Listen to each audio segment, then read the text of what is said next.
네, 안녕하세요. 반갑습니다. 어제 주택 관련된 지표가 조금 나왔죠? 한번 살펴보도록 하겠습니다. 먼저 4월 신규 주택 착공 건수입니다. 일단은 MOM 기준이죠? 2.2% 증가세로 지금 집계가 됐고 직전에 마이너스 4.5였기 때문에 상당히 호전된 그런 분위기가 좀 엿보고 있죠?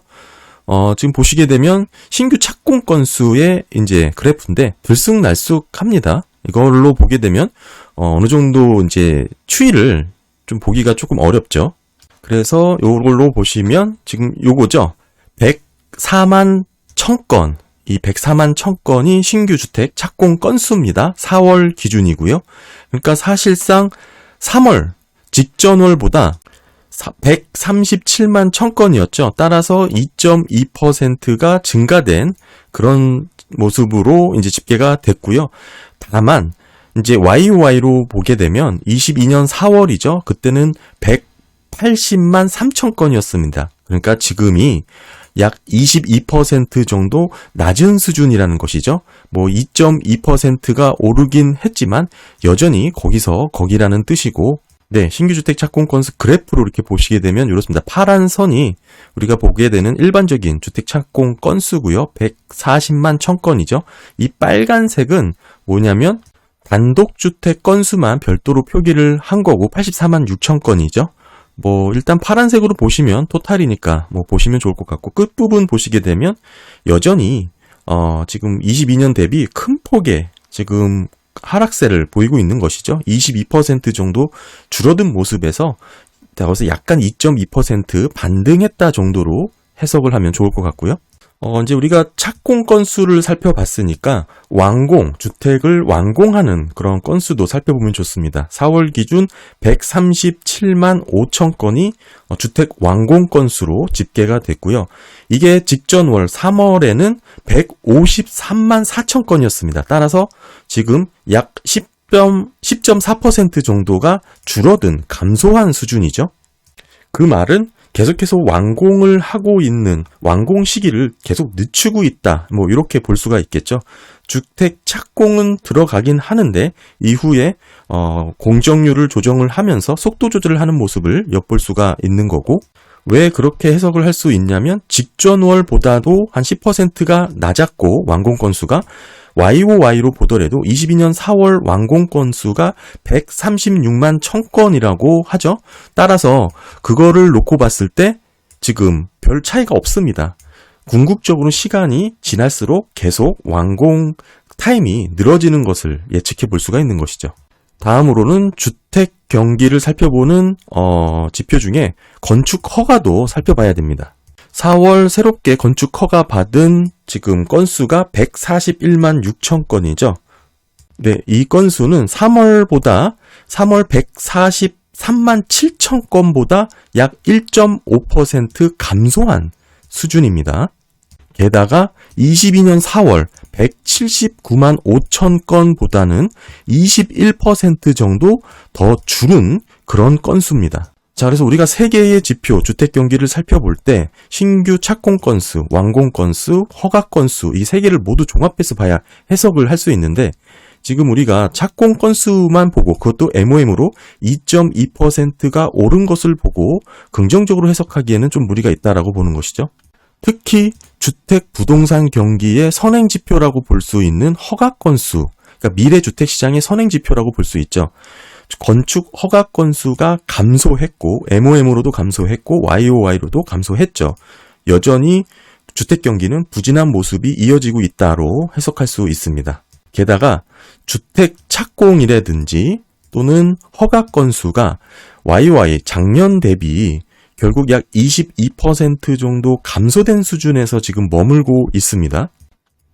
신규 착공 건수가 MOM으로 일부 2.2% 증가했다고 하지만 그 정도 수치를 놓고 봐서 주택 경기가 돌아섰다라고 해석하기에는 상당히 무리가 있는 그런 모습이죠. 그리고 요즘 테슬라 주주총회에서 머스크의 발언이 조금 많이 언급이 되는데 1년 내 극심한 경기 침체를 얘기했죠. 한마디로 앞으로 1년간 경기 침체가 있을 것이고 많은 기업들이 파산할 것이다 라고 언급을 했습니다. 테슬라 머스크의 발언이기 때문에 많은 주목을 받았고요. 여러 기업들의 파산을 예견을 한 것인데요. 오늘 이 부분에서 간단하게 좀 제 생각도 좀 말씀을 드리도록 하겠습니다. 우리가 투자라고 할 수 있는 것은 사실 주식 투자든 뭐든 결국 이 해당 기업에 투자를 하는 것인데, 현금 보유량이 많은 일부 기업을 제외하곤 지금의 금리 수준을 견딜 수 있는 기업은 없다라는 게 제 생각이고, 사실 이 생각은 어느 정도 기업 내부에 있는 재무를 담당했던 사람들이라면 공감할 수 있는 그런 수준이라고 생각을 합니다. 사실상 지금의 금리 수준은 비상 상황에 가까운 아주 극도의 상황이라는 것을 기반을 해야 되는데, 이걸 간단하게 좀 말씀을 드려보면, 기업들은 보통 자본 비용을 가중평균 자본 비용에서 외기라고 조달 비용을 측정을 합니다. 회사가 조달한 모든 종류의 자본을 각 구성 비율마다 시장 가치로 이제 환산하죠. 그래서 자본 비용을 비중대로 가중평균한 것을 따지는데, 이 기준금리가 높아지면 결국 무위험 수익률이 높아지게 되고 모든 기업들의 조달 비용이 따라서 높아지게 됩니다. 그렇게 되면 자본 수익률이라고 할 수 있는 ROIC와 비교를 할 때 ROIC보다 외기 높아지는 것이 되는 겁니다. 그 말은 뭐냐? 창출되는 수익보다 비용이 더 크다는 뜻이에요. 그러니까 ROIC보다 외기 크다는 것은 기업의 가치가 계속해서 마모되고 있다. 기업의 가치가 감소되고 있다라는 뜻입니다. 역마진이 나고 있다라는 뜻이고, 이 뜻은 사업을 하면 할수록 손해가 난다라는 구조입니다. 시간이 지날수록 계속해서 적자폭이 커질 수밖에 없다라는 뜻이죠. 결국 오랜 시간 지속할 수 없는 그런 구조적인 문제라는 뜻이고, 이런 의미에서 높은 금리가 오랫동안 유지될 거라고 주장하시는 분들은 하나같이 제 생각에 의하면 한 번도 실제 기업 실무를 경험해보지 못한 분들이지 않을까. 책으로만 경기를 공부하셨거나 경제를 공부하신 분들이 아닐까 저는 생각을 해보고요.